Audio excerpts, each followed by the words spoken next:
What's the order? What's the order going to be?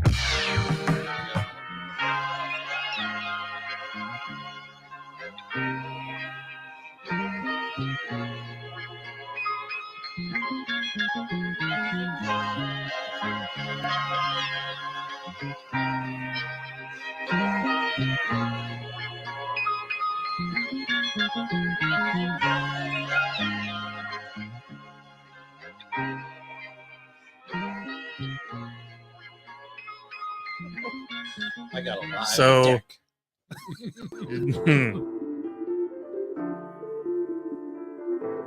Welcome into the Sports Buffoons Podcast.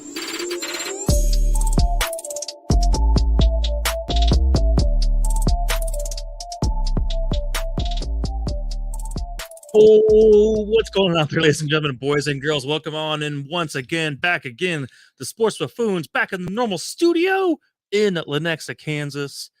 Here we are, rocking with you on Wednesday night. And it's good to have Tanner back with us once again. So Tanner Dawson to my right, Jason JG to my left.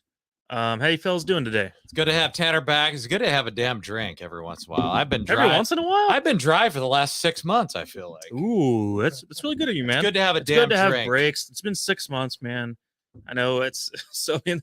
Those of you out there listening, I mean, I hope you guys can do the same every once in a while. Just take a break from sips of alcohol, because I know you weren't like a big drinker beforehand anyway. So I mean, it's just every once in a while, just throw one in there, and it's a good Wednesday to do that kind of thing. It's not bad. Every Speaking of drinking, Tanner, I'd like to hear a little bit about your trip. Since obviously, if you guys watched last week, Tanner was in Milwaukee, and it was just JG and I back at the old shack. As we're gonna call it, the old shack. And Is we'll that call the new it that. headquarters? It's just it's the sideshow. It's the sideshow after the a different situation. But anyways, you were out in Milwaukee, and tell us how everything went down. It was actually really a blast. Honestly, I've been in Milwaukee. We got up Sunday night, got there, arrived. Had some pretty good pizza up there. It's basically St. Louis style, is what it really was, but it was still pretty good. Monday, opening day for the Brewers. Got to go to the game, of course, walk through the tunnels. Of course, started drinking about 11:30 that morning because why not? It's opening day. Went to the game, got to meet Mikey from Basement Brewed Fantasy Football, one of the Let's Talk Sports contributors, and a guy I've talked to a bunch over this last year since meeting him. Got to meet him in person and talk with him. Hit my craft bar and made friends with the craft bar guy up there in second level. But they won the game. Second day, they lit up Scherzer with that back on one of the best pitchers in baseball. Hit one more back-to-back against the reliever. They won that game. Got to see a grand slam happen as well from the rookies. Got to see a dramatic moment where they hit a walk-off home run to win the game. Matchup, and yeah, I mean, it was a blast. It was a pretty cool time. Got to brewery hop throughout Milwaukee on Friday after helping my cousin out, and I actually got to meet Sports Dad. Let's Talk. I think it's Let's Talk with Sports Dad. Got to meet him, who was pretty cool too. So got to meet a few people, experience some few drinks. Something I never tried anything twice, and there was I don't think any domestics either involved. So Good. It was a good time. Most importantly, did you bring me back some Bucks tickets so I can go watch this round one at least? Bucks versus Atlanta. I sent a couple texts to my brother about that too, because they had 76ers Sunday night in Milwaukee, and then they had a game Wednesday night when I was there. Unfortunately, he wasn't able to pull through with this guy to get any tickets, so we did not get any tickets for the Bucks. So we'll get some finals tickets instead, right? Yeah. I think I'm going to keep trying. So Tanner's got the hookup for all that stuff, right? Yeah, I'm sure. Yeah, big time. Right. And so out of all the breweries, Tanner, now I've never been to Milwaukee. Jason hasn't either. What is the best brewery you went to? Central Waters. So that Hold was on the one now. you I suggested. recommended that one. Correct. So you were out doing your thing. Well, but I was also on my phone looking Yeah. at the best rated reviewed breweries breweries. where you were at, and I was like, oh shoot, you got to go over here. You got to tell me what this is all about. Look, So- the Milwaukee Breweries has a really cool scene, and all the breweries had really cool deals. Just scenery when you walk in. Lakefront, one of the biggest ones there. They won like best beer tour in like the last 3 or 4 years there. That was a really big place, but a really great beer there. But I think Central Waters would have to be the spot. It looks pretty cool setup. It's in an older building. A lot of their beers are the barley wine style. So it's a talking- microbrewery though. So it is a basically, micro. Yes. They don't make a lot of the same beers more than once. No, but They're they're rotating all the time. They had a beers. bunch on tap for being a microbrewery. A bunch on Yeah, tap. that's awesome. So I had a couple 14s there. Walked down to Pilot Point, which is right down the way. They were all right. Pretty cool scenery there, and then finished up at Third Space. So Scott wants to know how many brews did I hit. I think in total, because I had Factlandia on the Wednesday or Thursday as well. So I want to say total, I probably hit 6 or 7 around that range. Mhm. And all really cool spots. Factlandia was actually, I walked up to that because it's near where I stayed with my brother, and that's the most nerdiest bar ever. I'm talking Dungeons and Dragons. They had BattleBots on the TV, and BattleBots, by the way, like, Hey, I like a amazing. thing. I like a good theme for a brewery. yeah, it was perfect. Themed breweries are the cool thing. Yeah, I met with the alright? head brewer, met with the owner. We just talked about beers and stuff he had coming into play. He had a barley wine hop ready to go, and it's all Yeah, manual. that's- So like, Yeah. this is like, the buckets that Mike, the buckets we use, like my buckets that we use. Yeah. Think about that, like 900 times bigger. And Right. that's what they were Wow. using. And they were transferring everything manually, and it was still really good beer. Interesting. So okay. pretty cool spot. Yeah, very, very nice. I love hearing stuff like that. I mean, guys, obviously we're from Kansas City, the best football in the entire world, but we're not great at breweries. I'm not going to lie. And I'm not going to sit here and BS with you guys and tell you, oh my gosh, the breweries are so good. Me, Boulevard. Sorry, we're It's not that good. We're not that good at breweries. Our breweries are boring as fuck. pretty average. And, when you go to Milwaukee, you go to Tulsa, you go to Denver, especially Colorado, you go North Carolina, you go all these other places around the country, and you're going to find some badass breweries. And it's kind of sad to realize that here in Kansas City, it's the one thing we lack on. It's the one thing we're bad at, that and designing roads. There's such opportunity. Just So- designing roads and breweries. How good were the Milwaukee breweries as compared to that one brewery that we went to in Tulsa, which was about a half mile from the porn store, where there was just this Are you talking about weird. There American was a Solera. American strange. Solera? You remember that porn store where there's just a Yeah. really strange smell in there, and I almost threw up. I almost threw up in my Well. mouth in that porn store, but we went That- to a brewery right after that. It was a half a mile away, and that brewery was pretty awesome. At least you Are, watched it are the down. breweries better than that one or no? Yeah, I would say they're better than. Do they have any porn stores within walking distance? I don't think within walking distance there. So none that I encounter in walking distance. Oh, so- okay. Well, that's probably a good thing. It 'cause probably is a good Well, thing. yeah, I mean, that's- I don't want to smell that. Whatever that smell was, I never want to smell it again for the rest of my life. So props to Milwaukee for not having any porn stores within walking distance of those fucking breweries. Not that Tanner knows of, but if we ever go out there, we'll find them. That's for damn sure. Oh boy, that's a different story for a different day. Speaking of that, we had a question from Scott too about the towels. Yeah, so he guys, says- what's the update on the towels, real quick, before we drop into sports? Remember, Holy What tip. towel are we on? I was gone. I didn't participate. So, So I did. So I want to say I did make 14 days in a row, and then I had to give the dog a bath. And guess what happened? I thought to myself, well, I've had this towel setting here. It's clean, even though I've used it for 14 days in a row. I'm just going to dry the dog off with this towel.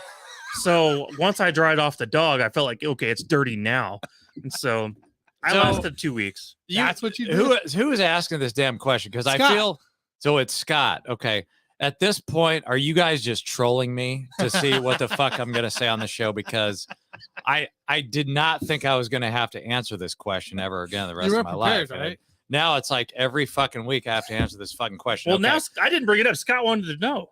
So for your information, Scott, I didn't want to have to answer this, but at this point, one of the towels has turned brown, and I don't really know how it happened, but I will tell you that for future reference, don't use white towels because it shows up, whatever it is, whatever substance that is, it shows up a little bit faster when you use a white towel. So I did have one that turned brown, and I had to throw it in the wash. So I lost whatever fucking contest you guys are running right now. He did state I he lost. is not trolling you at all. So. All right, I put it in the wash. I couldn't go any longer because the Okay. towel fucking turned brown. Good to know. We've all washed our towels by now. That's good to know. I'm heading off to Las Vegas tomorrow morning, so I'll be out of here for a little while. You guys going out there to have some fun. It is my sister's 21st birthday, so we'll be out there partying with her for a while and seeing the parents, of course, as well. Bringing the girlfriend along. It's just going to be a wonderful time, I think. So you being the gambling man, I mean, what should I be looking to do out there? Well, first of all, where are you going to stay? That's what I need to Staying know. at Oh, New York, yeah. New York Okay. hotel Okay, on a strip. and you're a well polished, shall we say, baccarat player. So you're looking Well, for baccarat tables. I've out had my there. sessions, and some good, some bad, but I'm getting better with age. I'll put it that way. Okay. So yeah, just look for the best baccarat table out there, and just throw down $25 or $50 a hand and see what happens. Yeah, sounds good, man. Tanner, you've not been out there in a long time. It's so been a while. we got to get your butt back out there sometime We'll soon. get it figured out. and get maybe we'll do a Buffoons Vegas trip at some point, and that'll be a badass time because it's been a long time since we've done something like that. And European bathing pools. You certainly you've already Well, scoped those out by But now. I would it's still, imagine. It's still spring though, so it's windy out there. Are you going to be like windy? that? Yes. Are you going to be like that one couple that we saw at my bachelor party that just full on had sex in the pool? Or are you going to be a little bit more respectable?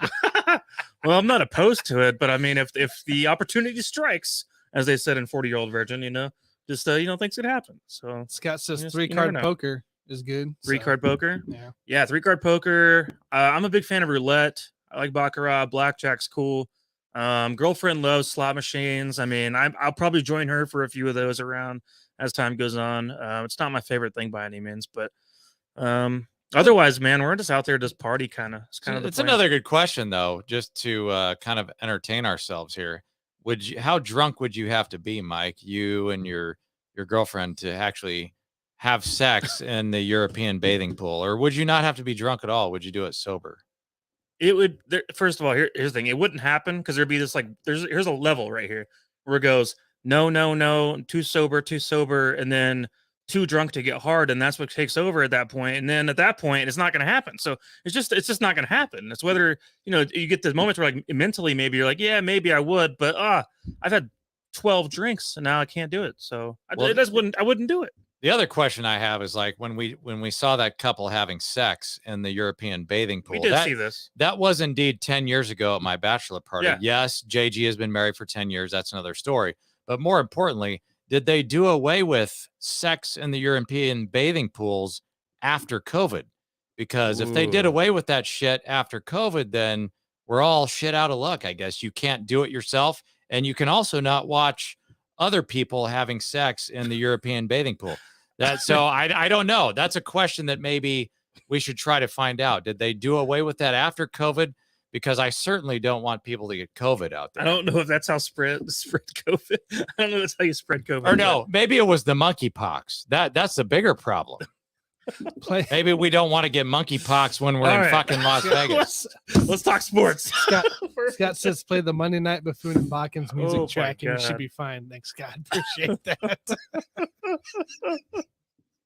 All right, let's the yakety sax maybe would do better, but I do want to talk about it at sport. I want to talk about sports, look, but we do have on occasion, those monkeypox do like to run rampant.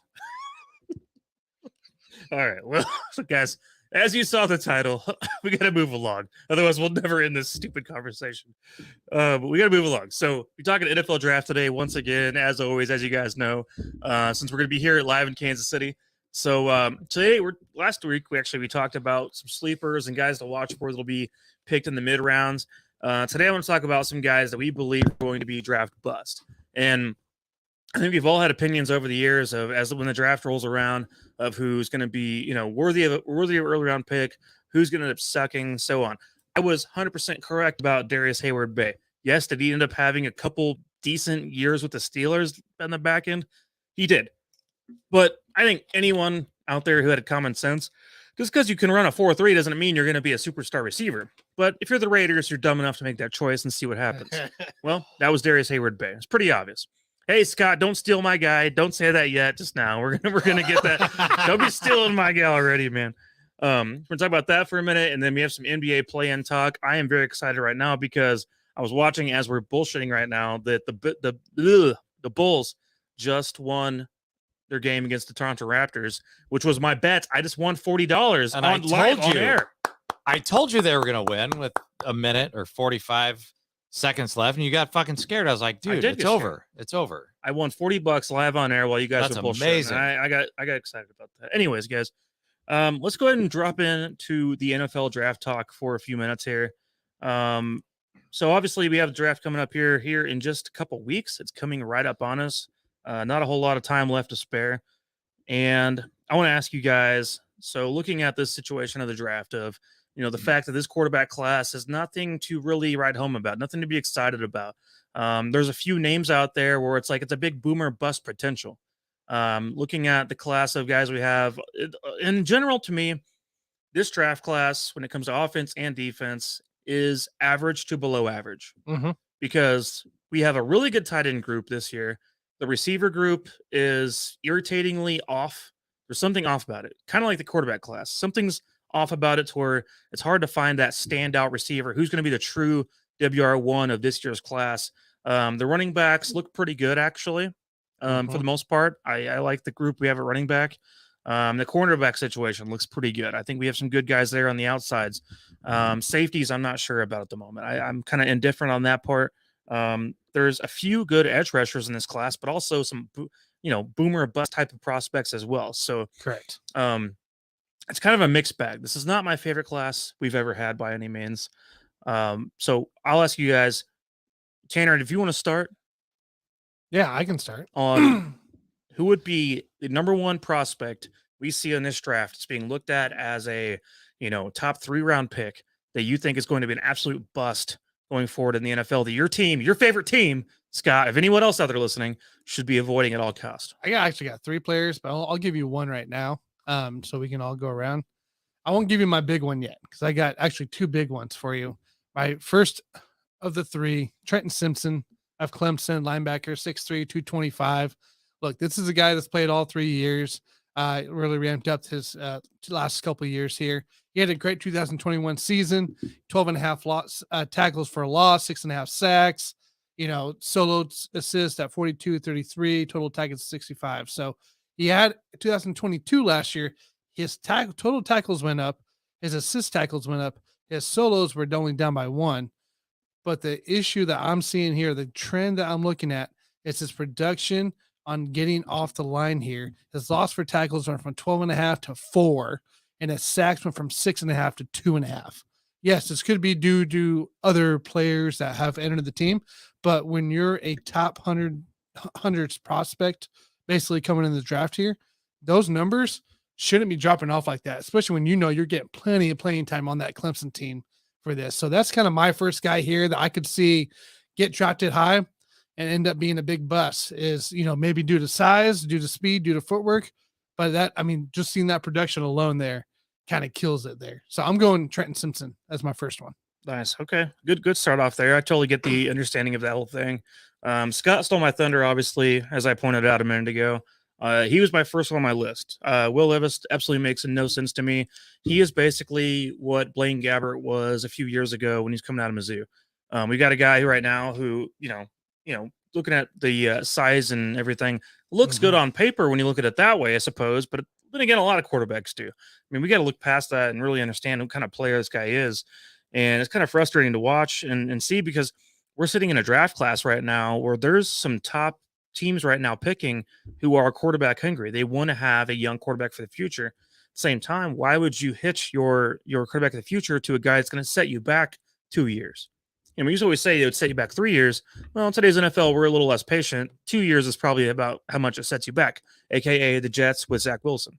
Will Levis just doesn't make sense to me. And most of his production came against weaker teams, by the way. So, I mean, if you're looking at a guy who's 23 years old. He had 23 interceptions as well over the past couple of years. And I just think that there's some things about him that are not going to fit in well with the NFL system and style. Like I said, good height, weight, all that kind of stuff. But then again, Blaine Gabbert had the same thing. And I see something very, very similar here where we're all getting excited and overhyping a prospect when, we're worried about, the size of Bryce Young and maybe the lack of experience of Anthony Richardson, who could also be a boomer bust prospect. But no, he's one of those guys to me that doesn't make sense in the NFL. And it's not going to really click for him. And if it does, it's going to be as a backup in year 3 or 4. And that'll be the most he ever reaches, in my opinion. I like that pick just for the fact that the inconsistency of winning in the SEC was a huge thing for Will with Kentucky, right? It was kind of a rough go where he kind of relied on defense and his playmakers around him to get over a couple of these humps. So I like that pick there. He is kind of a boomer bust, probably more in the bust range. But I will say that his combine looked pretty amazing. But that's without the pressure and everything else going into that. So I like that one. Yeah, there's just a lot of question marks left about the guy. And that's my main problem right now about him. I don't fully understand the hype around him at the moment. And we have teams right now talking about him going somewhere in the top 10. And I don't think he's worthy of top 10 or even first round. Yeah. I don't think he's worthy of second round. I think he's more of a third or later type of pick. I think he is a career backup personally. Yeah. I think there are a few teams out there that are willing to take the risk on Will Levis because he's 6'4", 230 pounds.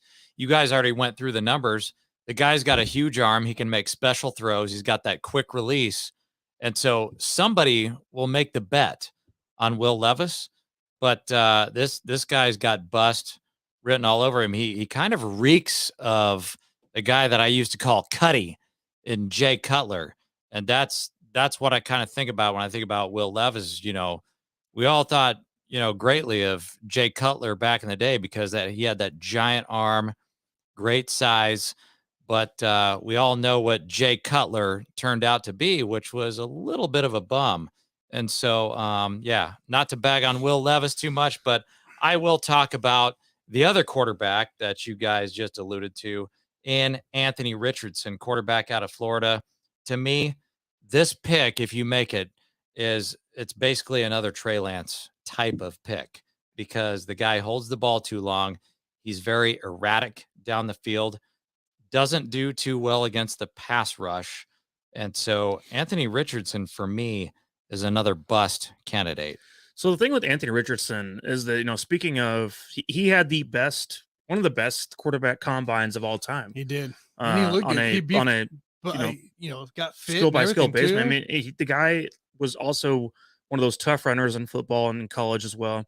I look at that kind of guy, and I've always talked about this in the past now about him being a guy that's going to be someone who a really good coach sees as a project that he can fix. Because if you can fix Anthony Richardson, you can make him into a superstar.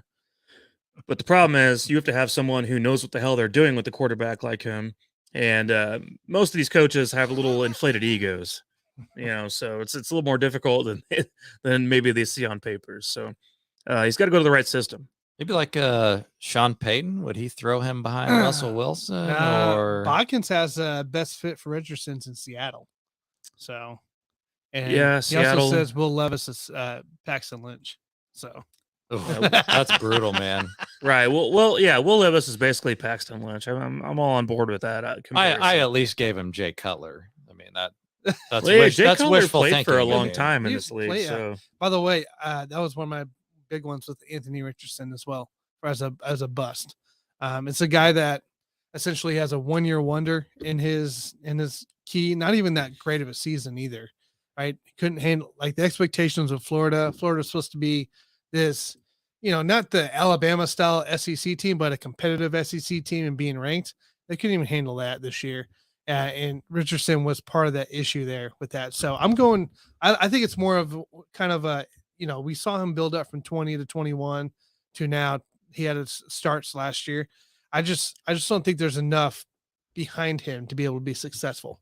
Yeah, I agree with Bodkins there, saying that if Levis turns out to be Jay Cutler, that's a success, because I heard Jay Cutler was a starter in the NFL for a long time, maybe a decade or so. Yeah, so, I mean, that's a long I career. Can see why that would be technically a success. You need a little bit better than that though in today's NFL. You need a quarterback that's going to be not just a starter, a guy that's going to be able to compete. And Will Levis, maybe he could compete in the NFC. That's just not going to happen if he goes to the Colts and tries to compete in the AFC. I mean, you might as well just give up. He's a career backup. I'm going to go ahead and tell you guys that right now, and then we'll move along. My next one on my list, I have DeJuan Jones. I know some of you guys out there asking about him all the time. I've been asked by multiple friends through text about DeJuan Jones. The offensive tackle from Ohio State, 6'8", 375 pounds. Sounds very intriguing. It's fun to look at giant guys. That's a great thing. I totally get it. The problem is with a guy like him is that it's not going to fit well in certain styles of offense. Yep. And a guy like him is going to fit well with very particular teams. And maybe those teams could reach higher for him than others would. Some teams are going to look at him and say, oh, we can get him to drop weight. And maybe he could fit in and work with him. And, we have good offensive line coaches that could get him and believe in him because, like I said, there's going to be certain scouts and offensive line coaches out there. They're going to be sitting there begging, going, oh my gosh, give me this guy. Like, whatever it takes to get this guy on our team, on our roster. And at the end of the day, he's not going to fit every style of offense that comes along. So for me, DeJuan Jones is going to fit on a couple different teams in this league. If he goes to anyone else out of the other 30 teams available, it's going to be a disaster. And it's going to be a very quick learning experience for Mr. DeJuan Jones in the NFL, going against true pass rushers that know what the hell they're doing, not just a bunch of college guys in the Big Ten. That's one of my guys that's going to be a major bust in this league. And if he comes out and goes into training camp and is committed to losing 20 to 25 pounds, that's going to be a big step in the right direction, because that's what's going to need to happen before anything goes any further. We're not looking at Jonathan Ogden, you guys. No, this is not Jonathan Ogden. This is not Phil Lodeholt. This guy needs a lot of work, and he's got slow feet. Slow feet against today's edge rushers ain't going to work well for you. So DeJuan Jones, who's looked at right now, is going in, somewhere in that second, third round area to me. You're looking at a guy who's probably going to be out of the league very, very quickly if you cannot get down Fo- more into the 350 range. 42 right now is around the area. So Right. So if it's an early second or mid second, look, his it's not going to work. DeJuan Jones athleticism as well.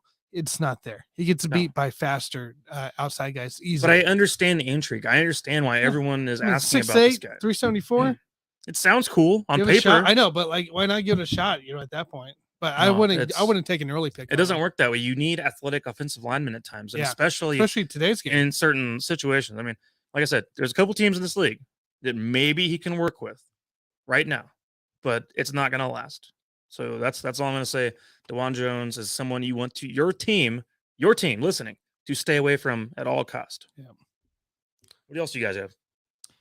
I'll go to the edge position, and I'm going to talk about Will Anderson from Alabama.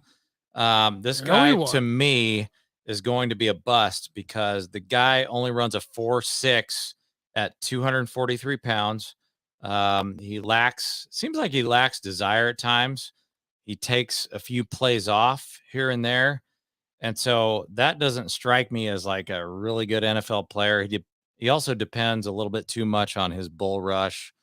And so I feel like that's potential bust for me at the edge position. I don't mind that as much because it is possible there. If you look at his 21 season, he played 15 games and it was like 56 solo, 45 assists, 101 total, 31.0 in the loss range, and 17 and a half sacks. And last year it was 24, 27, 51, 17, and 10. There just wasn't the same amount of results into this player from last year. I'm all right with that. Yeah, so basically you guys are in agreement on that one? Yeah. Gotcha. Okay. I have one more edge for you guys to talk about real quick. Myles Murphy from Clemson is one of my next guys on my list. So my main reason for him is in general is that he's looked at kind of in that second round pick area, maybe late first-ish area. I just looked at him. He kind of soft on film in general. I mean, I thought the guy was kind of weak against the run. He's just kind of struggled to set the edge at times. But yet he's looked at as a potential first round grade in some people's eyes. But it's the size and the long arms that get him right. So high. So similar to the physical attributes kind of outweighing who you really are. Yeah. You know, we see that happen all the time where we spend too much time worrying about long arms and height and weight and speed and all this other stuff. Meanwhile, you got, guys like Jerry Rice who ran a 4.7. You got Emmitt Smith out there who wasn't the fastest by any means, ended up having the most yards of all time. And yes, I know behind the greatest offensive line of all time. I get it. I'm just saying, like we worry about all these little things here and there, and then you have like Anquan Bolden come along, and guy who doesn't really test well, but just does all the things right, and that's the guys really stand out. There's a reason why Antonio Brown didn't go till was it the 5th round? I mean, there's things like that all the time, and we worry about those little things. And we're trying to find this prototype here and there and these long arms and all this other kind of stuff. And it's just sometimes it doesn't matter. Sometimes we overlook the simple things of who's a football player. And when I look at a guy like Myles Murphy, I just don't see a football player on film when I watch Clemson. When I've watched some of his tape, and I've watched games against Georgia, Iowa State, North Carolina State. Those are the games I watched of him. And the motor is kind of off. I see a lot of jogging going on. Pass rush moves are pretty basic for the most part.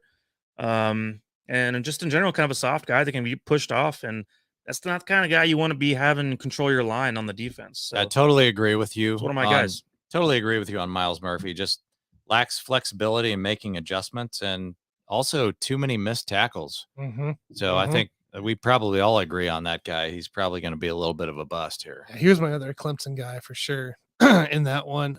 So I got one for you because you talked about the wide receivers being kind of a boom or bust in some spots, right? And there's a lot of could be good, could really bust out. I mean, I know we kind of liked this guy last year, but Jalen Hyatt, wide receiver Tennessee, 6 foot, 175. This is a big bust year for that he had last year. Extreme on the extreme measures. And, this is a small guy, not built to be hit up the middle. And if you're 6 foot 175, you'll probably be going up the middle as a slot guy more times than not. I don't see, first off, how he handles that kind of, the strength of the defenses that he's going to have to go against. On top of that, can he, be anything remotely close to what he was last year. Especially on an average team that he's possibly going to. Jalen Hyatt, look, I like the guy. I love what I saw on tape and everything, but he's another guy I really worry about from a physical attribute spotlight, but also can he take this year that he had in 2022 and bring it into the NFL his rookie year or even any other year going to play. So Jalen Hyatt, he's another guy that I have circled. So one of the main reasons for you on him is playing strength, basically. It's from the sounds of it. Like he's not in a lot of ways. Like because he has a kind of a small frame. He's 6 feet, but he's 175. Correct. I mean, we've seen a lot of players come along this league. Snoop Menace, right? Snoop Menace. We're gonna go back. We're gonna talk about Snoop Menace. Hold on now. Hold on. Now we're going too far. I'm talking with, way with too comparisons. skinny. I'm just saying, like, this is a guy like his straight line speed's great and everything. His hands are usually great. He had struggled his the year before, but again, this might be a one hit wonder deal. From last year. He also could just be a big play guy. Like, I mean, we've talked about comparisons to Deshaun Jackson and, maybe a Will Fuller that knows how to catch the ball.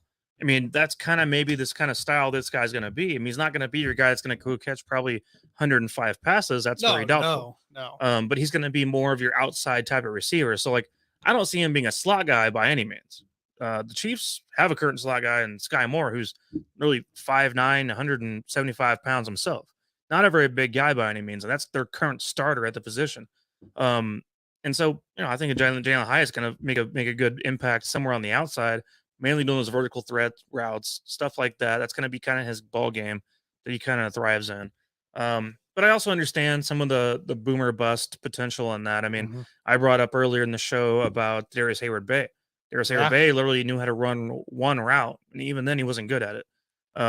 I think Hyatt's a little better than that, obviously. I mean, I obviously think that he can develop more. I think a little, but he could also be your next Hayward-Bay, a fast guy that can break out. I mean, but so here's the thing. If we're going to look at him and say maybe he's not worthy, does that mean the quarterback Hendon Hooker is worthy? Because obviously if he made who made who in this situation, exactly. You know what I mean? The chicken and the egg. Who made who? I mean, is Hendon Hooker now all of a sudden should be in consideration for being one of the top quarterbacks despite the age? Or is it the fact that Hyatt's actually a really damn good receiver? Hendon Hooker was made who he was in this past season because of the ability of what Hyatt can contribute in the deep ball game. So that's something you want to ask yourself a little bit when talking about these guys is quarterback receiver comparison. Who is really the great one? When we look at Jamarcus Russell back in the day, he had Craig Davis, he had Dwayne Bowe, he had Early Doucette, all on that LSU roster at wide receiver. And we want to talk about like, oh my God, Jamarcus Russell with all these abilities he had. Well, he also had a pretty good receiver group. I mean, Dwayne Bowe ended up having a really good career at the Chiefs. Early Doucette was okay. Craig Buster Davis played with the Chargers for a few years, but there was a lot of parts there to that team that made Jamarcus Russell who he was at the college level that he could not replicate in the NFL. So Hendon Hooker was with him as well in 2021 when he had his 2 touchdowns, 226 yards, not very much. So I think you might be looking more of a Hendon Hooker looking at his next man up as he lost one of his senior wide receivers that year. So it would be Velus Jones Jr., right? Leaving. I went to the Bears. Yep.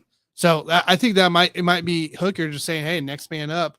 It's either Tillman or Hyatt. Mm-hmm. And he, went with Hyatt a lot more, who got more opportunities. So do you have any preference on the receivers there between Cedric Tillman from Tennessee or Hyatt? I mean, is one more reliable than the other, or is it a crapshoot? I think it's a crapshoot either way. Okay. I'll be honest with you. I'm not like both numbers. Like Tillman didn't perform this year very well, even with Hyatt exploding on the other side. I don't know. Like the wide receivers for Tennessee, I'm just not trusting right now. I think one of them turns out to be really good. Think one of them does? I think for sure. You guys already know I like Hyatt, but I think one of them turns out to be really good. I'm not counting out Tillman at all in this. So okay. I'll just say that. Next guy on my list real quick, you guys, it's going to be kind of a surprise maybe because I talked about him positively all leading up to this. Truth be told. You did. Truth be told. Who is it? Nolan Smith, the linebacker from Georgia, is next on my list as a bust candidate that your team's going to reach for because of the athleticism score. And a lot of teams are going to do this. I mean, we're looking at a guy right now who has an injury history with Mr. Nolan Smith. And as much as I love the fact that he ran a 4.39 at the combine, the guy's athletic score is just off the charts. I mean, his 10-yard was a 1.52, vertical 41.5. His broad jump was a 128 inches. I mean, he's got everything you want in a linebacker / edge rusher, other than he's 6'2", 238. So he's a little undersized in that kind of realm. You know what I mean? How's he going to do against the run? Well, he's actually not bad against the run by any means. My main issue with Nolan Smith, he's actually played 4 yeyears for Georgia. He was brought on as a highly recruited guy and has had injury concerns all along. And I have a problem with the guy who's going to be coming in to eventually become a full-on standalone, you're my number one pass rusher type of guy, and yet the most you've ever done in one season in college was 3.5. For sacks? 3.5 sacks. 4.5 on 2021. In 21? Oh, Yeah. that one must include 4.5. Playoff ball Oh, yes. with Sorry. that too as well. So okay, that makes sense. Okay, yeah, that makes sense. I mean, I have a problem with the bust potential of a guy like Nolan Smith, because we're going to become so obsessed with the fact that he's so damn fast for such a great size and playing that kind of position, that we're going to forget about the football player. And to me, injuries are a problem. The Chiefs had a guy that was the exact same size as Nolan Smith not that long ago. And I'm not going to say I was excited about Dee Ford, but Dee Ford was that guy. He was the exact same size as Nolan Smith. Dee Ford spent his entire career with the Chiefs either fucking up against run defense or just getting injured. That's all he did for the Chiefs. He had one season with the Chiefs where he did have, I think, 10 sacks, which was amazing. I mean, we were all excited about that 10-sack season. I'll bet you were. Also, if you ran at him, he was going to run the other way. You did. We have actual Every footage time. of that happening.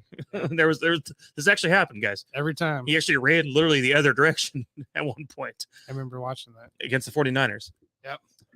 So with that said, I mean, I'm not saying Nolan Smith's going to run the other way by any means, but I think that we need to look at that and understand the whole perspective of what this player is and what he's worthy of, because we're looking at this guy as being a potential mid-round first round pick right now. And I'm not going to hitch my wagon to Nolan Smith in that early.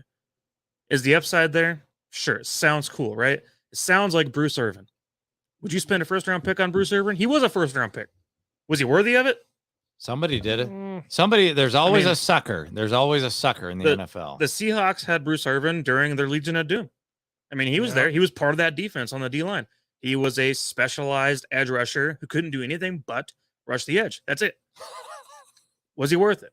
I don't know. I can't truly answer that question to you guys, because You'll never know. There was You'll nothing never else he know. could do besides that. I'm serious. He was on the Legion of Doom. You're never going to know if that was worth it or not. Sure. you never I mean, yeah. solidified it there. Yeah. So I mean, I just don't. I can't answer that question.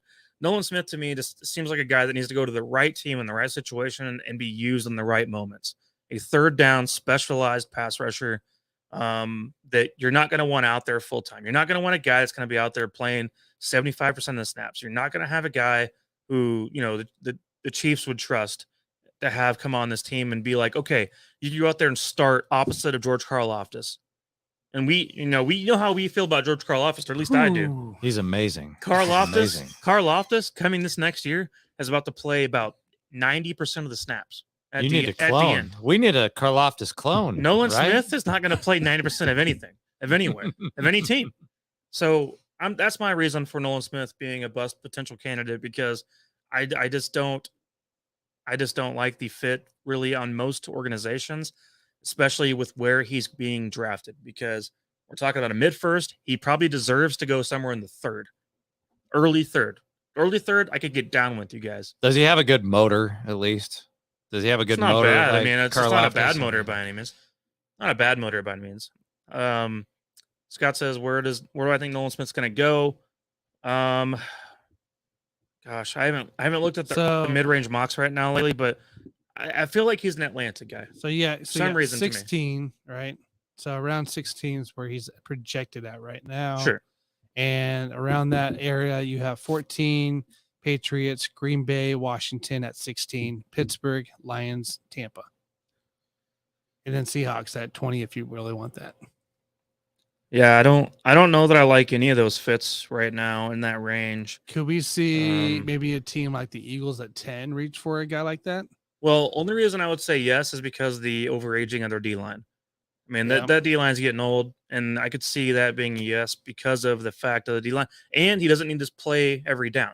So actually, that would be a pretty good fit because you don't need to be a full time starter. You can actually rotate in, and it would actually Right. fit pretty well. I think Eagles is not a bad choice. So on Tankathon, their latest mock draft here, they got Jalen Carter going 6 to the Detroit Lions. So that's an interesting one. Remember back in the day, all the Lions did was draft D line and receiver. That's it. That's all Are we just Yeah. gonna stick with that forever? Is Occasional corner. that all they do? So- Yeah, how far did they get? Did they accomplish anything with that strategy? We'll talk to Smoke and JB about that. he's not going to any of those teams. Oh, Scott, where do you think that he's going? So Yeah, I'm curious what you guys think Nolan Smith's going. I didn't mean to go on a full on rant about that whole thing, but I've seen this kind of these kind of people come into the league many times now, and it's just a disappointment. And as much as I sat here for a few weeks and talked about Nolan Smith being an interesting, entertaining prospect, because who doesn't love a guy that can run a 4.39 at D end? Sounds Yeah. great, doesn't it? Well, you might be able to beat DeJuan Jones on the outside, rush on the edge, because he's not going to block your ass. So I'm telling That's you for right now, sure. he's a bigger bust than anything Nolan Smith will be. So yeah. So I mean, it's one of those things to think about, you guys. Yeah. Anyways, those are my guys that I wanted to bring up. I like Do we it. have anyone else on our list? I don't have anybody. I'll else at the give you moment. one more. Ooh. Just to throw a running back in there. I'll give you Sean Tucker out of Syracuse, 5'9", Nice. 207 pounds. He runs a 4.3. So there'll be a few NFL teams kind of falling over themselves to draft a running back that runs a 4.3. I don't like the drop rate at 13.7%. I don't like his pass protection. And I also question his vision. And so I think, while I like the speed, I do think he's a potential bust candidate. Right. The speed sounds good on paper. He ran a 4.33 recently. Yeah, he's coming off an injury, which is why he was not invited to the combine. I also agree about the vision problem. I mean, he's only got 2 years of production. Even then, it was not anything to like write home about. There's just a lot of other running backs in this class that are more intriguing to me than a Yeah. 5'9", 207 Sean Tucker. Not that I hate the prospect by any means. It's just it's not. There's other guys that are better. There's other guys that are better that should be rated higher than he currently is, which in most people's case has him rated in the top 10 of all running backs in this class. I'd probably put him closer to the top 20. Yeah, I would say top 22. So Scott says Seattle for Nolan Smith. So, yeah, I mean, maybe they see him as the next Bruce Irvin, as we talked about. I don't know. I don't know. They're in a Sometimes. rebuild. Just draft whoever the fuck you want. It doesn't matter. all right. True that. But then that means you got to have more playing time for a guy like Nolan Smith. If you're in a full rebuild, I mean, it's just you guys gonna get shoved around for a while in the beginning stages. At least. Get Geno some help. Damn it, he's a great player. Oh, it's about to be a problem out there in Seattle. You know, guys, I love the fact Geno Smith had an amazing year this Get him past some year. fucking help. It's about to become a quick decline and kind of a mirage of what we thought we Yeah. were seeing. And I hate to say that, but it's going to be a problem down the stretch of the Seahawks with Geno situation. So, guys, like I said, NBA talk. I was excited about my win on the Bill. Or I keep saying the Bills. Earlier, I said the Chicago Bears were playing. Well, I was just being a dumbass. You got Da Bears confused with Da Bulls. Well, I have been I'm all in NFL mindset still.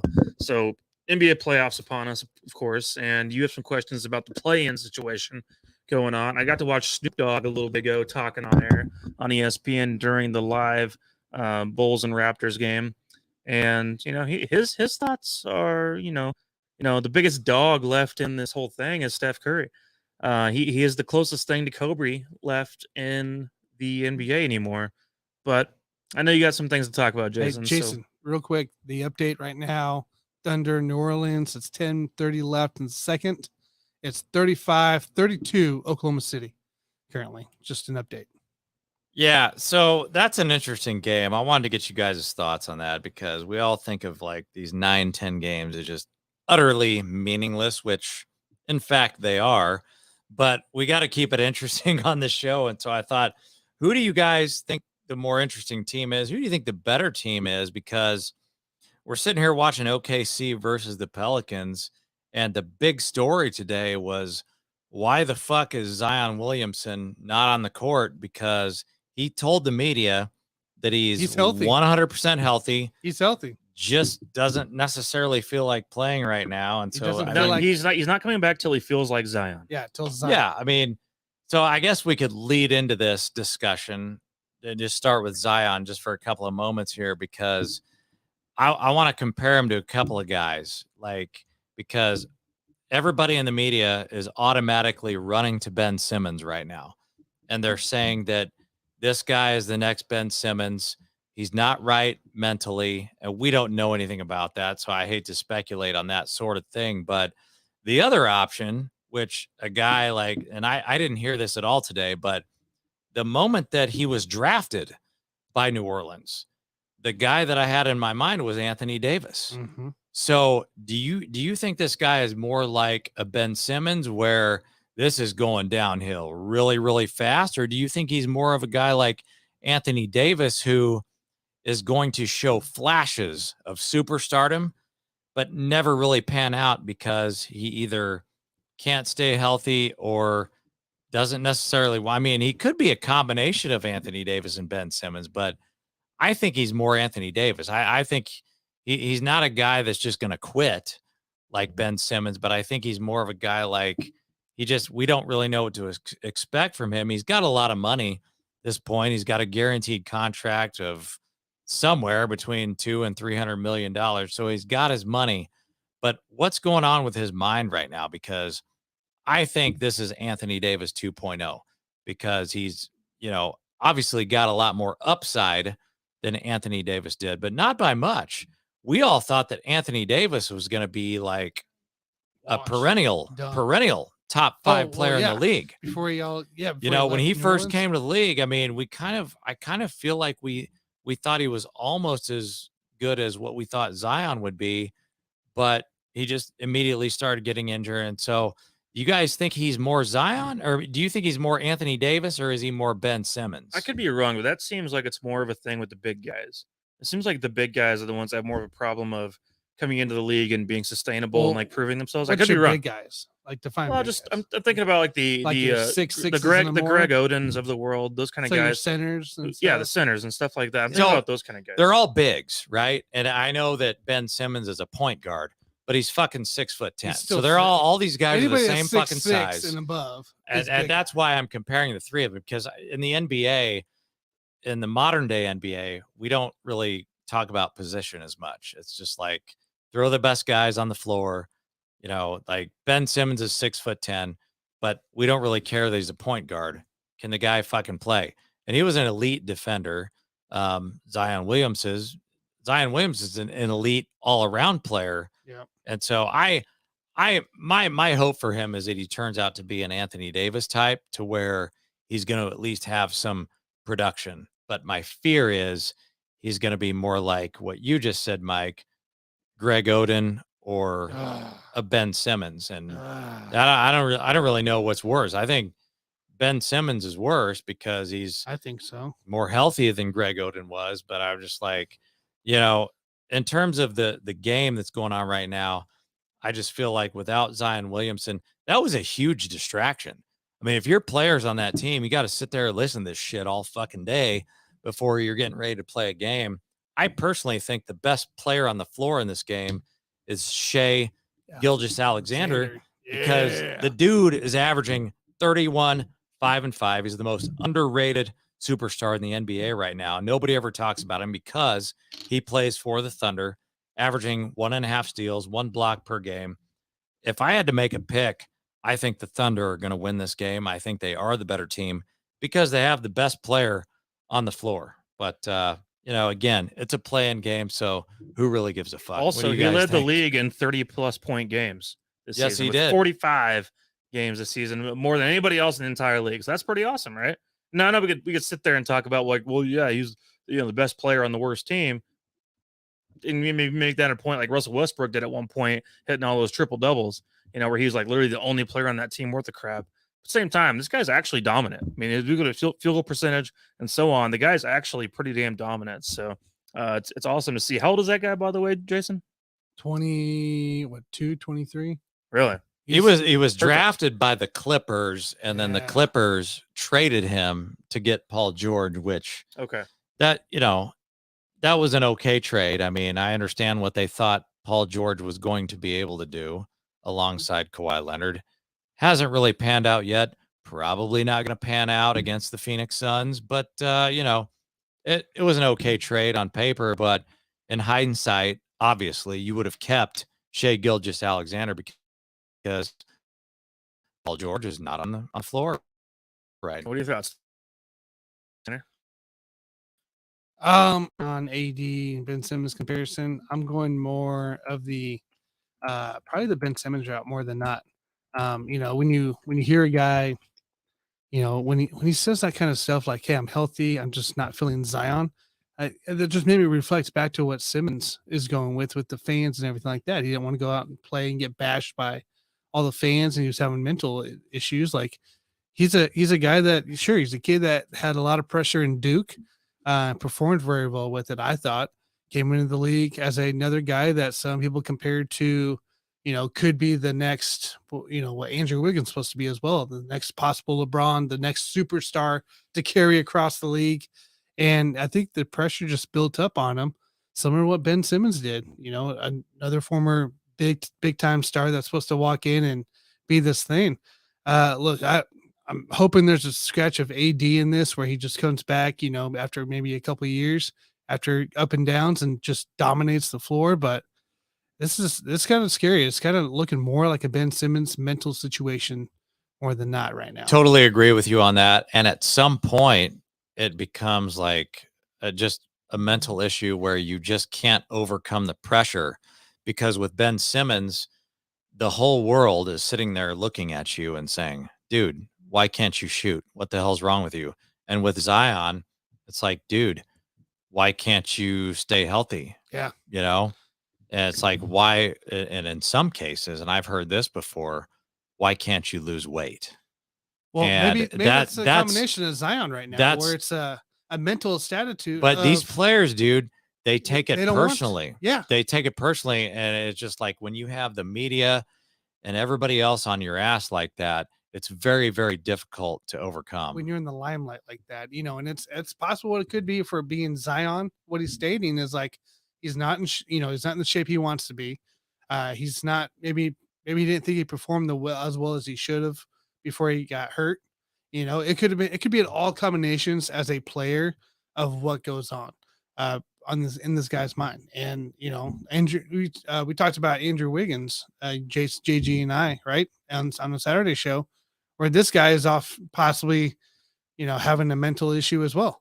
He's not now that, or is that a family? So issue? that's been debunked, right? Oh, did so it? that I didn't hear it. That was something whether there's like a family member that had some health issues. So it was a family then. So the thing about Andrew Wiggins is that he's back. Okay.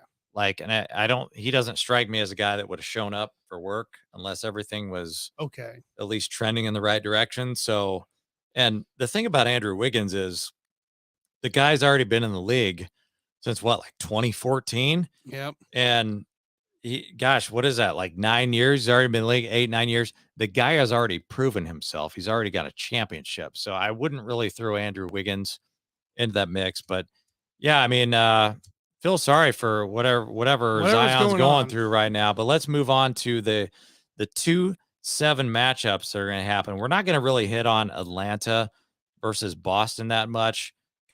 Got a little bit of concern about Jaylen Brown and that laceration on his shooting hand.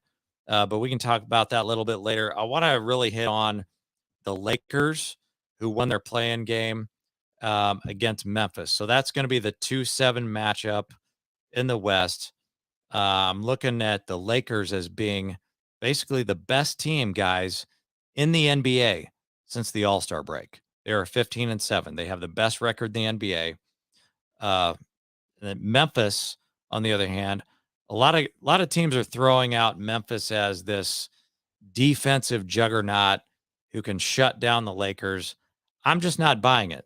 They've got a great defensive rating, but the Lakers with LeBron James and the way that Anthony Davis is playing right now, people are kind of sleeping on AD. And we talked about him a little bit earlier. Dude, when the guy is healthy, he can destroy people. And he's had an amazing year. He's averaging 26 and 12 on the season. And LeBron James, what can we say about him? He's not scared about Memphis. Okay.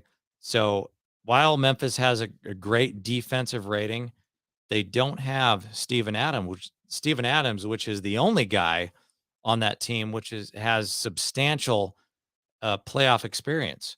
And so he's injured. You got Triple J, who I respect. You think Triple J is going to be able to stop Anthony Davis? Maybe on a couple of plays, but he's also going to get into foul trouble not consistently, because you don't have Steven Adams there. And so the way I look at that series is Darvin Ham is going to dare these guys to shoot threes because Memphis has proven that they are very inconsistent in terms of shooting the three ball. Again, very elite on defense, but they go through these shooting slumps, which are not conducive to like having like this a successful playoff run. And so I do think Memphis is going to get a couple of games here. Okay. So don't look at me and say, oh, JG thinks that this is going to be a sweep, break out the brooms for the Lakers. You guys all know by now, I am not a Lakers fan, but I do believe that the Lakers will win this series. I do believe it will go at least 6, but I think that Darvin Ham is a great coach. The Lakers, again, Lakers are playing really, really good defense since the All-Star break. So I do have the Lakers winning the series. They're going to dare Memphis to shoot threes. And I think I just don't trust Memphis at the end of the day to make their shots. I mean, these two teams are really close. They aren't that far apart in all the stats. The defensive side, the block shots, the steals per game are your two biggest differences that Memphis is better at. Look, if we saw LeBron playoff preview in that last game of the season, and that's what he's going to come out to be, this is good. Yeah, this is easily a 6-game series. But I also think that Memphis is going to be playing mad and angry from last year's performance that they ended up losing. Ja Morant going out. I think Ja's going to come out here and toe to toe with LeBron on points. I think you're going to see really high scoring points there, and I think it is. I think it comes down to what does AD do down low? If they stop AD, Lakers will lose. If AD comes out here and has maybe 3 30-plus point games on top of LeBron, maybe doing 20 or 25 to 30-plus as well, I think the Lakers take it. But I think it's a 6-game series easily because they really aren't that far out from each other. Yeah, on points, I agree with you, Tanner. As far as between Morant and LeBron. Makes sense on points at least, but I think LeBron can do more when it matters. So I mean, I think that this is one of those things where, like I said, you have a team like the Lakers who have struggled over the past couple of years, kind of in a rhythm right now and starting to gel a little bit better. And it's not a sleeping giant by any means. It's not one of those situations like the Warriors have been in the past. It's not like that, you guys. But it is a good situation for the Lakers to see unfold because I think they're facing a team that they're very capable of dominating when it needs to happen. So, I mean, I thought that game yesterday was an amazing comeback with LeBron and the way they played down the stretch of that game because they started off that whole thing against the T-Wolves and they were down right out the gate of that game. And you see them start to just kind of chip away at it. And next thing you know, it's overtime. And then, you end up winning 108 to 102. Mm-hmm. I thought that was just a showing of will in a lot of ways. And I think that that's something that even at this age, I think LeBron's trying to prove to everyone still, even at this point, that he's not just here for show, not here to just have a bunch of old dudes that he likes to hang out with together. I think he's wanting to win games. And especially now that they're, right here at the playoff door, they're wanting to kick it down. They're wanting to make some kind of impact and make something happen out of it. So, to me, I mean, I like the Lakers in this one for sure as well. Yeah, and I just think that like the Lakers play good enough defense that you can throw a few different bodies Mm-hmm. on John Morant because honestly, guys, that's the only guy that's going to beat them. Like, right? Like you're looking at the Lakers, you got to worry about Anthony Davis, you got to worry about Austin Reeves, you got to worry about LeBron James, Schroeder can score points. And so there are a lot of different threats on the Lakers, whereas on Memphis, you just got a bunch of streaky shooters alongside Ja Morant. So, but with that in mind, let's talk about the Western Conference. I want to know who you guys think are going to win the West. So I'm looking at Caesar's odds right now. Suns, Phoenix Suns, who I told you guys should be the favorite. They are the favorite at plus 190 to win the West. The Warriors are plus 300.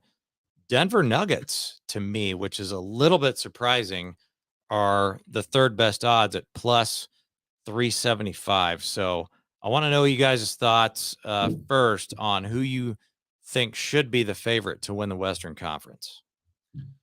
I mean, I'll start it out, guys. I actually have a surprising team coming out of this Western Conference. That's the Sacramento Kings. You got Golden State first up. You got to take on an already hard task there. And then you go to the winner of the Memphis LA matchup there. Again, two teams that are really tough. And then you go out and face possibly, most likely Phoenix, maybe Nuggets in that conference finals. And I think all these teams below Sacramento are beatable. Even if it's a Memphis Sacramento one, I think it's beatable. I think Sacramento comes out. They've been playing the most consistent ball of everybody, I feel like, and always hanging in there against good teams too. I think Sacramento comes out of the West this year. Well, to answer your question, who should be the favorite out of the West? We're talking about on paper because you gave the odds.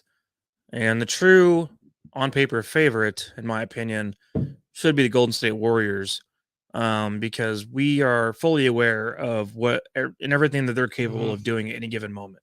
First of all, this is a team that has a lot of pieces that has been a part of championship runs, right? Correct. I mean, I think that has a lot to say. The Suns have none of that. You also have a healthy Wiggins coming back for Golden right. State. You have healthy Wiggins coming back. My point is that you have guys that are experienced in championship runs on one side with the Suns team who's never had that before, other than Kevin Durant, who was also once a Warrior himself. So to me, if I had to really look at everything, side by side, I'm going to go, I don't care about the records. Screw the records. It doesn't matter to me. It's the NBA, guys. Shit doesn't matter till now. Literally now. Now it starts to matter. It's all nonsense until this point. To me, this is the thing is that even though this season the Warriors are 0-3 against the Suns, I think the Warriors give a shit about that. No, The Warriors care about Warriors are the worst in the road than they have been at all the last 5 years. And now they're going on the road majority of the time. I'm just telling you, once we get everything sets up and the playoffs is all underway fully, Warriors are the last team you want to be worrying about facing right now. And I'd put the Suns underneath them. So I'm going to go Warriors and Suns in that order. Jason, did we get any confirmation So on Gary Payton Jr.? Wait a second. You think the Warriors are the favorite? And then you said the Suns after that? Yeah, because your question was who should be the favorite, and I'm telling you the Warriors should be the favorite. That's very interesting. Is Gary Payton Jr. any news on him for the Warriors? No, he's still out. Oh, he's fine. Oh, he's playing. Okay. Yeah, he's fine as far as I know. I mean, he's one of their best defenders. Yeah, so that's insane. Yeah, Tanner, you mentioned Sacramento. First of all, I'm going to help you out. I'm going to educate you a little bit on Sacramento before we go any further. So, you've got Domantas Sabonis. He's going to do his thing. De'Aaron Fox is the head of the snake. Okay, and so my issue with De'Aaron Fox and going up against the Golden State Warriors is that they've got too many different bodies. Okay, so you've got a guy like Jonathan Kuminga who. Not a household name, but he's been getting more minutes lately. Mm-hmm. He's an elite athlete, and he's been actually scoring on the offensive side, but they've got a lot of bodies in Golden State, and so that's the matchup, the 3-6 matchup, Golden State versus Sacramento. Look at all the bodies that they can throw. I mean, let's just assume that Andrew Wiggins is not healthy, right? Let's say he needs a couple more games. I personally think that he needs this whole series at least to get back into basketball shape. Let's just take him out of the mix. How many bodies do you need to throw on De'Aaron Fox to stop him? Well, let's see. You've got Kuminga, you've got Jordan Poole, you've got Draymond Green, you've got Dante DiVincenzo. All these guys are dogs on the defensive side of the floor. Yeah. Okay. So that's all you need to do in a series with Sacramento is stop De'Aaron Fox because he is the head of the snake. And so there's way too much experience. I haven't looked up the odds on this series, but I can guarantee you that although they haven't played well on the road, which is the other thing that I need to address here, everybody likes to talk about the fact that Golden State Warriors, they've shit the bed the entire season on the road, which is true. But Golden State is also the only team in the NBA that I can think of who can turn on the on switch during the playoffs. Not a lot of teams. I mean, you go back historically, obviously the Chicago Bulls, whatever team you want to throw out there, it's very limited in terms of the teams that can turn on the switch from the regular season to the postseason. Well, the Golden State Warriors are they're one of those teams. I mean, they're a fucking dynasty. They don't really care that they haven't really done shit on the road this year. They really don't care, especially on a bus ride that they have to take up to Sacramento to kick the living shit out of those assholes. Do you really think they care about that? No. I don't care about the road record. It doesn't matter, especially in this particular series. I think who comes out of the West and the favorite of the West is the winner of the series. So, but I picked the Kings to pick a team who's been more consistent. That's why I picked the Kings. I still think the Warriors Kings, whoever wins this series, is your favorite to come out of the West. So that's amazing. That's amazing that you guys both agree that Golden State should be the favorite. Why would we count them out? You know, I did the math, right? So like I understand there's a lot of different things going on here. So we got to look at defense. We got to look at regular season points per game. I just wanted to add up the top 4 players, the top 4 point scorers on both of those teams between the Suns and the Warriors. And here's what I came up with. So you take Kevin Durant, Devin Booker, CP3, DeAndre Ayton. Those are the top 4 point scorers on the Suns. And then you go with Clay, Steph, Jordan Poole, and Wiggins on the Warriors. It comes out to Suns 89 versus Golden State 88. And I understand that Wiggins is not 100% right now. So I'm still coming out with the Suns as being the favorite on paper. And when you add in the championship pedigree and Steve Kerr and all of this shit, that's where I'm going to place a bet on the Golden State Warriors. But to me, on paper, the Suns are still the better team because they have Kevin Durant. And at this point in their careers, I still think Kevin Durant is a better player than Steph Curry. CP3, he's kind of a wild card. And I think that's where Mike. See, that's where you're fucking Mike, up right now. That's where Mike comes in. But although CP3 is down this year in field goal percentage, he's still averaging 14 points per game. And so when I add up all of their points per game, and again, we always talk about the Suns. Like, what did they have to give up to get Kevin Durant? Well, they gave up a shitload. Therefore, they don't have too much depth. But when you get to the playoffs, depth doesn't matter as much because you're not playing back-to-backs. Right. You get more rest. And so to me, on paper, the Suns are still the better team.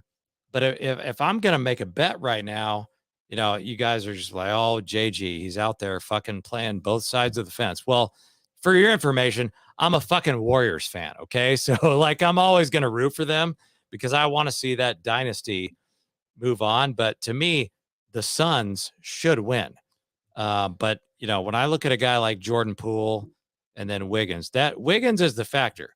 And so those are the two things that we're going to be matching up as we go forward through the playoffs. How do those two things offset? Is CP3 really an old, decrepit player? And is Andrew Wiggins really that far out of shape, or can he get himself back into basketball shape? I personally, you guys know me, I don't trust CP3. I mean, the dude, I mean, what is he, 38 years old? He's not going to be healthy. Yeah, Scott Why said would he you expect him to be disappears. healthy? He disappears in big playoff moments. Yeah, Scott. And so, here's the thing. Your stats are a lot of fun. I like that. I like hearing about the stats. And you brought up the exact X factor that I was ready to talk about was ZP. It was Chris Paul. You brought up the fact that Chris Paul, is around. He exists. Yeah. The fact he exists itself is the problem itself as well. Playoff Chris Paul is not normal Chris Paul you see in the regular season. I've witnessed this, and I've watched a lot of Suns games over the last few years. And this is a different type of person that comes to play when it comes to the playoffs. The guy literally falls apart and acts like he forgets to play basketball half the time. It's absolutely insane. And I know Clippers fans out there have watched him play and felt the same way. As a Suns fan now, getting to watch him play for the last 3 years, it is bullshit. It's the most frustrating thing in the entire world, watching CP3 go out there and do the dumb shit he does in the playoffs. And that's my point, is that we can sit here and go 89 to 98 or 89 to 88, and that's awesome. I love stats. I love that kind of stuff. But we're forgetting the X factor of what a bum Chris Paul is in the playoffs. I hate to bag on CP3 because you guys don't even understand. The dude has been washed for like 3 or 4 years. Uh-huh. And I've been telling you guys this for 3. years. And we all thought that he was going to do something on the Rockets, and we all thought he was going to do something on the Clippers. The dude is washed, and I feel sorry for him because he's not like a difference maker. But again, I still believe that in the playoffs, the depth doesn't matter as much, and I still believe that the Suns could pull this thing off. That part's true. That part's true. If I'm making a bet, I'm going Warriors here because just like Jordan Poole, he's been getting more minutes this year. Jordan Poole's averages are up. Like we thought Jordan Poole was a stud last year. Jordan Poole is ready to break out. Okay. He's averaging 20 points per game, and Wiggins is not there. So you got to get a little bit more production in the playoffs this year versus last year from a guy like Jordan Poole. So you think he's great, averaging 20 points per game in the regular season. Jordan Poole doesn't give a shit about the regular season. So he's already transitioned his mindset to guys like Klay Thompson, Steph Curry. They do not give a fuck about the regular season. They don't give a shit about losing on the road in the regular season. You know why? Because they won the championship last year. Okay, so they're gearing up for the playoffs. And unfortunately for you Kings fans out there, and I sort of consider myself a Kings fan because I was 5 years old when the Kings left Kansas City. They're actually my home team. I'm not on board with that shit. One more thing, Tanner, we got to talk about the Denver Nuggets. Hold on here. We got a couple comments real quick around this Sun stuff. Oh no, light went out. Scott wants to know the Suns won't get to the Western Conference Finals. And then he goes, because of CP3. And then he also says, JG, how did Durant do against a tough-minded defensive team in the playoffs last year?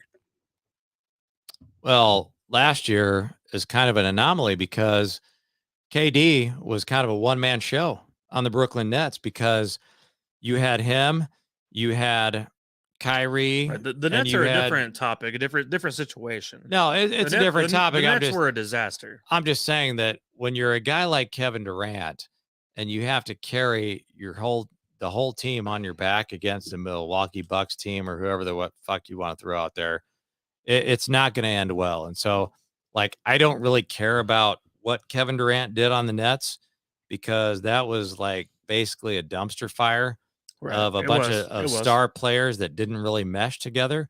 I mean, Kevin Durant and Kyrie, they go great together as best friends, not so much on the basketball court. So it's a completely different story this year, guys, with Devin Booker and DeAndre Ayton. So yeah, if you guys have noticed, if you guys have watched the Kevin Durant, Booker, and everything combined since he's become a Sun, they mesh extremely well together.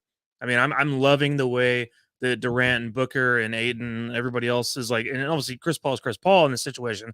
He's literally the facilitator. But I think that they mesh extremely well, and I think a lot of it has to come from the mentality of guys like Booker, because he's Booker. All he gives a fucking shit about is winning games. It's all he cares about. Booker's not a selfish player by any means, but we give him an opportunity to go out there and throw up numbers. Of course he will. I think that's what makes him so special. You don't have egos, and the same reason that Kyrie might not be meshing with over there at the Mavs.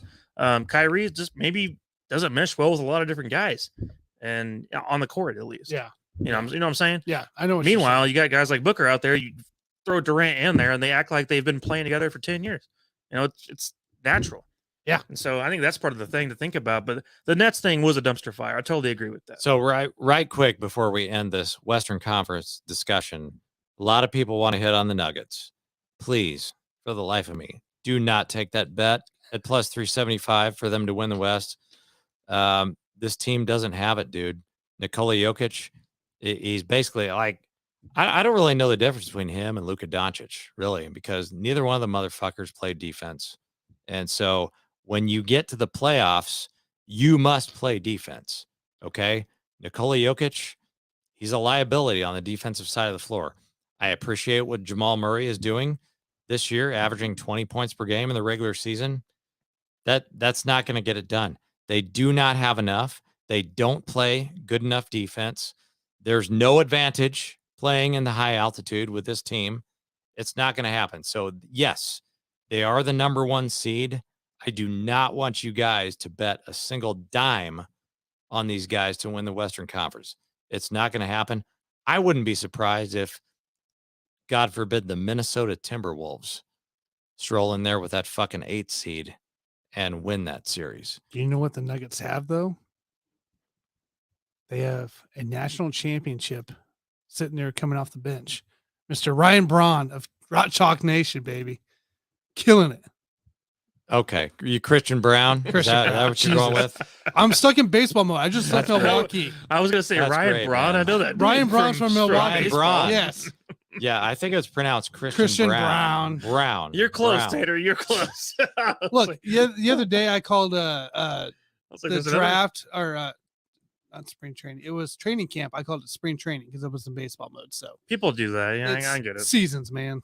Yeah, I mean, Ryan Braun. That's pretty good. Gosh. I was all excited. I was like, too. shit, he plays 2 sports. I'm going to talk now. about Christian Brown, and I'm going to say Ryan Braun. Could you imagine that, though? I mean, have you heard about all the shit that people have been talking about Rudy Gobert and the fact that the Timberwolves are a better team if he's not even fucking playing? Meanwhile, they traded 5 first-round draft picks to acquire Rudy Gobert. Ruined it. Could you imagine those assholes rolling into Denver and winning that fucking first-round series? I mean, like, I'd pay to see that. It's possible. I'd pay to see that. It's possible because Denver's not that good.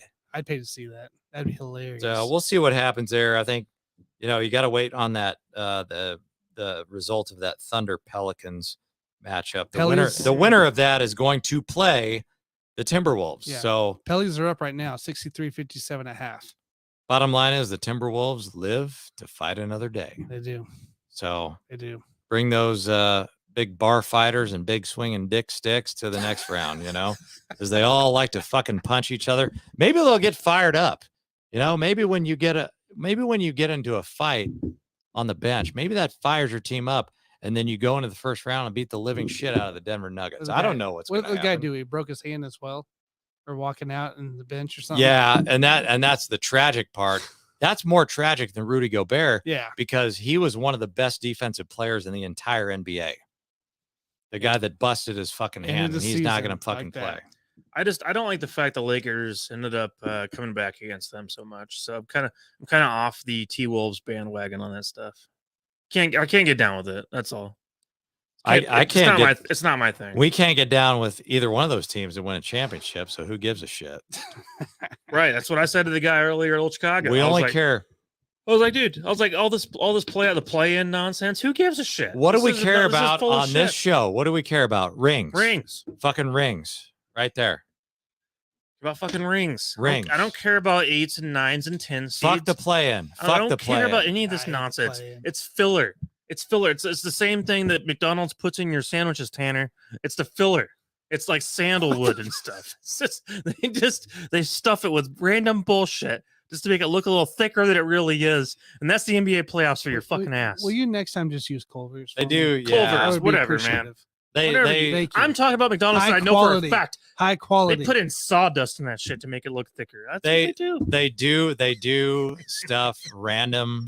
They do stuff random toxins inside of that food. To They make it also look bigger than it really is. And well, that's the NBA no, playoffs. but that's to my next point. They do insert Lord. random toxins into the food, but they also insert random other substances to give you a giant cock. And so Oh. I think that's worth the trade-off. Who, did you get that from Trader Joe's, or how do you got to go for No, that it's one? in the fast food, man. Like Scott Wow. gives you a big cock, but it also has toxins in there. Scott says all Well. this talk doesn't matter. Milwaukee or Boston are winning it all. So that's who they got. That's who Scott has.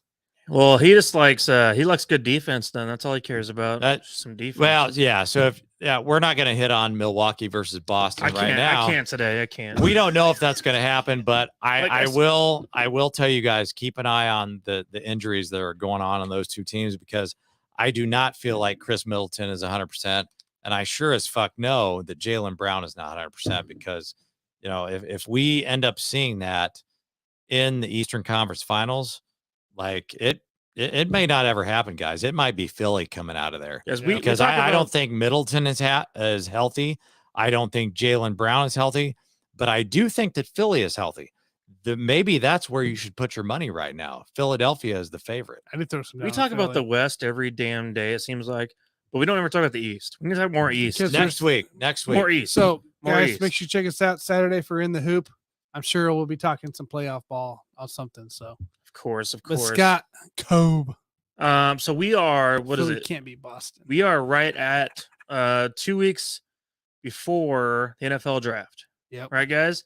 So a lot to be excited about, guys. Means we're going to have 2 more shows before the draft. One's going to be here. One is also going to be at Limitless Brewing Company on the Tuesday before the draft. That'll be April 25th for you guys out there listening. I've already got some friends that are planning on coming by to watch and hang out and check it out. And we're going to have hopefully some speakers set up next to us and all that kind of stuff. Come have some awesome beers. We're with us as well. actually going to have a guest mic if you all want Yes. to participate. Guest as well. Mike, we have maybe some trivia for you guys. We're not going to just do a 1-hour show necessarily. We're going to be there to hang out with the peeps. You know what I'm saying? If you guys have been following us for a while, you guys know all about our days back at the old bar down the road. That closed down. I don't know what happened over there. Maybe we scared everyone away. But It's too good. we're just too good. We're just too Yes. good, and they realized we need to have a bigger space, and they wanted to rent this house to us. So If Nick Bodkin's going to be on the show, no, he will not be here yet. He'll be The night arriving before. the day of. So the day, who arrives the day of? Nick, if you're listening, he's like 2 or 3 hours away, dude. He lives near St. Louis area. He's Well, not far. okay, get your ass up at like 7. Get your ass here on time, and then we can go to the draft. We're gonna have some footage. We'll have some footage. With, I mean, we'll have Nick on a Nick show for Bodkins. sure. So Well, we need to be there kind of early, you guys. I hope you took a day off work. Like the Didn't rest you- of us didn't did. you- Yeah, I mean, I let's feel take like a day if we off. have Nick Bodkins on the show, we're gonna be talking about Aaron Rodgers that whole fucking day. Because we'll keep bringing on the it day of the up. draft, we're still gonna know where that fucker is gonna play. Didn't you guys next year. have another topic you want to talk about outside of sports? Yes, we did. I had it going. I don't know. I mean, maybe you have an idea. It's like one of those things. Like, I don't know. Okay. Tanner, yeah, have you I've ever got gotten it. have I you ever got it. gotten I got it. excited or whatever about something, and you get like a little excitement boner, right? You get a little excitement boner about something, and then here's the thing: boners don't last forever, and then unless you have a problem, and then eventually they dwindle away. That's kind of how I felt. I've about got this. it, dude. The I've got longest- it. Yeah, go ahead. Go ahead. Yeah. So, what's the longest streak of days that you've gotten drunk before you stopped?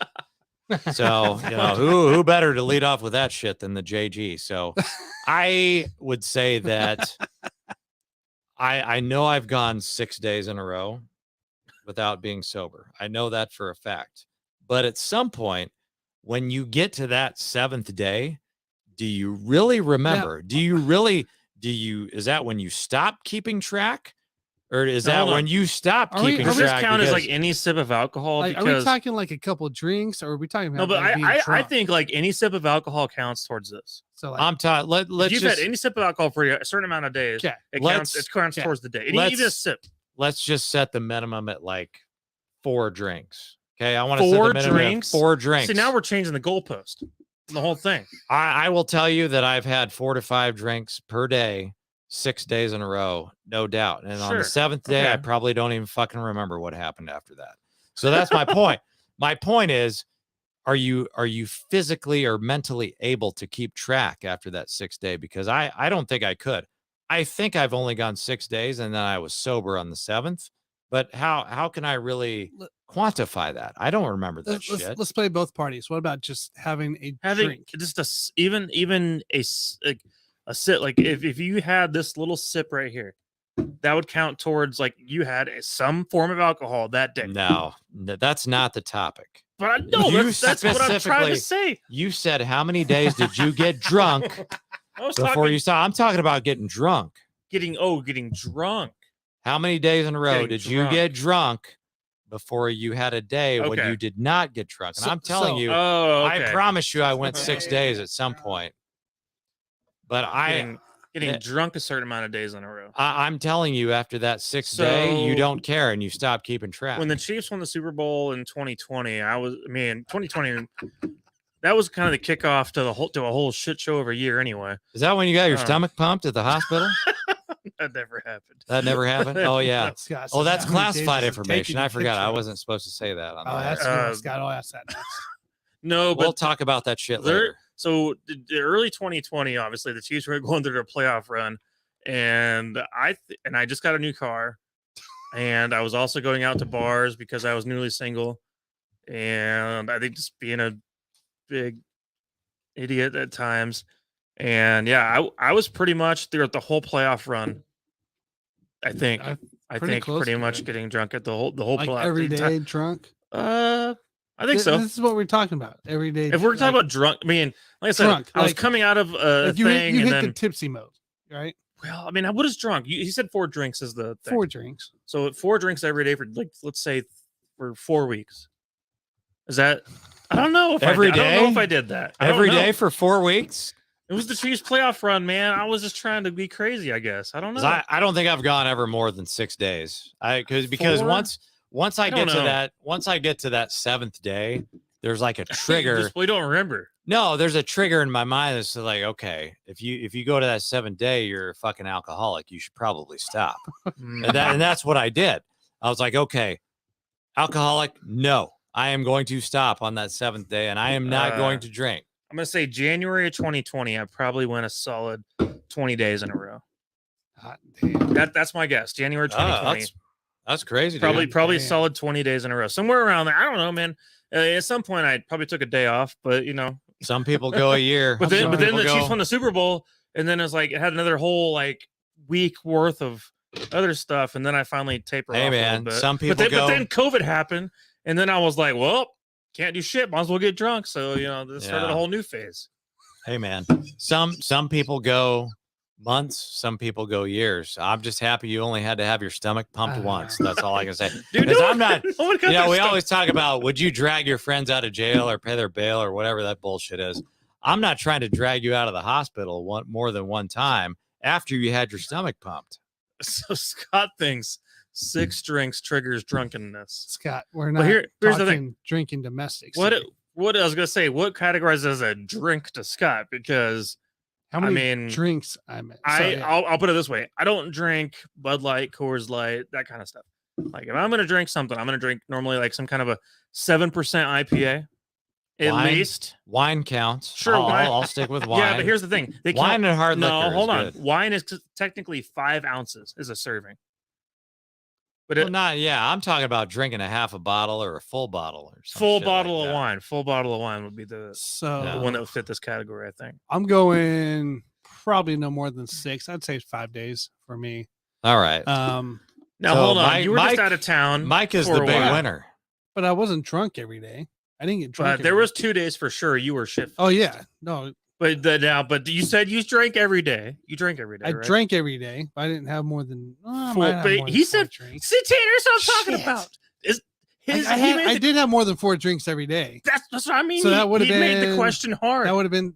I didn't make it 6? hard, man. 6. But you just did that last weekend. Yeah, I just did that last week. Which means he's He trying just- to say he's No, but I I I wasn't just gave drunk you the answer. Thursday. I wasn't. I'm trying to give you as an honest answer. I Wednesday. said 20 days.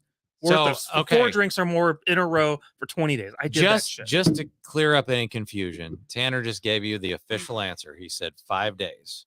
JG said 6. Mike said 20. That is the official score. Mike is the big winner. Got his stomach pumped up out there out in the hospital after he got drunk 20 days in a row. I got 6 days in a row, and Tanner got 5. I just So- pissed it all up my dick. I mean, I didn't get anything I don't- pumped. It I just don't. 4 drinks or more, it would have been 6. Now I last just week. said that Mike is the big. I don't really know who won. That's the problem. Like, this is probably a bad Where's- contest All I'm gonna that you say should be is, having. I feel like we won, JG. You think we won? Look, Well, I came in second I place. I just no, imagine- I can't. But here's the thing: I can't say Tanner over here, who literally this last weekend hit that mark. That's his Wait, most ever. No, It's it is not as- 5. It is 5. but Tanner, Monday he's- through we're Friday. talking about the most ever. That is not your most ever of having 4 or more in a row. Yeah, you're right. That's the question. It's not. I mean, that's the thing. You just did that last weekend. I would say that the bottom line is that four Bud Lights do not count. When I said 4, that's like It wasn't sure, Bud a Lights. full. That's 4. a full glass of wine or a full glass of hard liquor. I'm talking about Like 4 a 7%, big dick. 6.5, 7%. I want beer. 4 I'm- big dick drinks, not these little sissy. January of 2020 for me, throughout the Chiefs playoff run, before we won the Super Bowl, I hit 20 days in a row. I'm going to go ahead and call 20 days in a row. That's pretty. That's roughly my number. I could be off That's by a day or impressive, two. man. But Yeah. what's more impressive is that you're not an alcoholic and you accomplished that feat. That's pretty awesome, Well, dude. You true, fucking went because- dry. How many days did you go dry last month? You went dry the whole month, didn't you? 27 didn't. days? I'm so proud of you. How many man. days? Good. No, 20 days. Get out of here, dude. You What? went Hey, man. 16 freaking days. Well, that is a little more than that. I'm so proud But of in you. a row, but Yeah. that beats what I said about January. I said dry January. Next thing you know, I'm not drinking water. dude, you went dry for a whole month. I'm so proud of you. You have no idea what Shit, that means to dude. me. Such Like, a I'm so false. proud of you for doing that shit. Well, I've done that, a few times. Ridiculous. You got to do what you got to Yeah. do. Yeah, I mean, yeah. What's your point? No, you just got to. Well, my point is like some people need to stop. And that a good way to stop is to start drinking that fucking those NAs. NA Oh, that beers. we God. NA drink beers. sometimes. Yeah. There's some good NA beers out there. The Oh, there's amazing Sam NA Adams beers out there. IPA is a good Oh, one. the Guinness. I'm hooked on the Guinness, man. All right, Drink guys. the Guinness every day. The Guinness. Do you drink NAs every day? Well, yeah, for a while, but that ended. That ended today. So I didn't do that shit today. I mean, no, we went with the real shit. You're the one that's going to Vegas. Why Yeah, are you but- asking me all these fucking questions? You're the one that's going to Vegas. You should be hammered right now. Don't ask me these. Yeah, Derek. I'm like Hal McRae back in the day. Why are you asking me these stupid fucking questions? Just asking you about the NAs. You guys remember the Royals manager Hal McRae back in the day? Look up that YouTube video. That was Oh, amazing. gosh. Amazing video. All right, guys. Let's wrap Yeah. this. Just throwing wrap this shit up. all.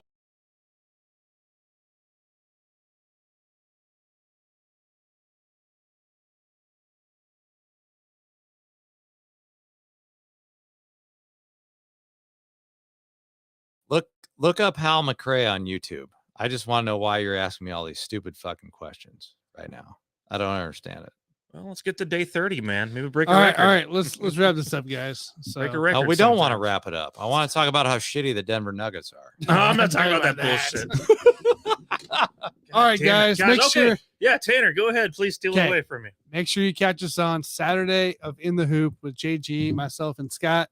We'll be going over some playoff basketball and possibly a couple other topics. And then next Wednesday, guys, we will be here in the studio, still bringing draft content. So we got a lot still to come before the draft day. So By the way, Tanner, this was all your fault. I was about to wrap this damn thing up, and then you were like, wait a minute, we got one more topic. look, You know what? look, no, so- here's the thing. If I didn't bring it up, or if you didn't bring it up, then I'd have to hear it from you guys because we didn't talk about a No. buffoon topic. No. see you guys on the next one. Outro. See you guys. JG out.